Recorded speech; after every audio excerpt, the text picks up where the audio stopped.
മണിപ്പൂരിലെ സമാധാനം പുനഃസ്ഥാപിക്കാൻ പ്രതിജ്ഞാബദ്ധമെന്ന് പ്രധാനമന്ത്രി നരേന്ദ്രമോദി. മണിപ്പൂരിലെ ഓരോ സംഘടനകളും സമാധാനത്തിന്റെ പാതയിലൂടെ തങ്ങളുടെ സ്വപ്നങ്ങൾ സാക്ഷാത്കരിക്കാൻ ശ്രമിക്കണമെന്ന് പ്രധാനമന്ത്രി പറഞ്ഞു. 8500 കോടി രൂപയുടെ പദ്ധതി പ്രധാനമന്ത്രി സംസ്ഥാനത്ത് ഉദ്ഘാടനം ചെയ്തു. കനത്ത മഴയെ തുടർന്ന് ഹെലികോപ്റ്റർ ഒഴിവാക്കി റോഡ് മാർഗമാണ് പ്രധാനമന്ത്രി മണിപ്പൂരിലെ ചുരാചന്ദ്പൂരിലെത്തിയത്.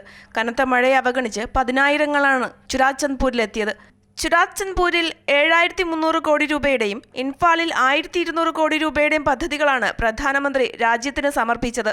വരുന്ന നാളുകളിൽ മണിപ്പൂരിൽ അടിസ്ഥാന സൗകര്യ വികസനത്തിലടക്കം വലിയ മാറ്റങ്ങൾ ഉണ്ടാകുമെന്ന് പ്രധാനമന്ത്രി പറഞ്ഞു.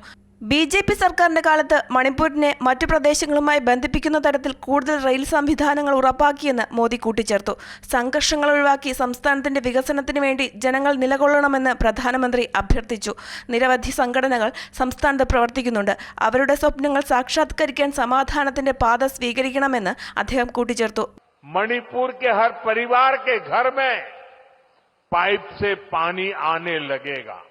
पहले के समय में पहाड़ों में, ट्राइबल एरियाज में अच्छे स्कूल, कॉलेज, अच्छे अस्पताल ये भी सपना होते थे. भारत सरकार आपके साथ है, मणिपुर के लोगों के साथ है. ആകെ 8500 കോടി രൂപയുടെ പദ്ധതിയാണ് മണിപ്പൂരിൽ നടപ്പിലാക്കുന്നത്.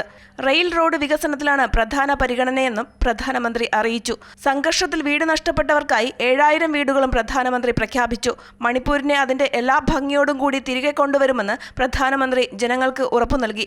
കുക്കി, മെയ്തി വിഭാഗങ്ങൾ തമ്മിൽ സംഘർഷമുണ്ടായ ശേഷം ഇതാദ്യമായാണ് പ്രധാനമന്ത്രി മണിപ്പൂർ സന്ദർശിച്ചത്.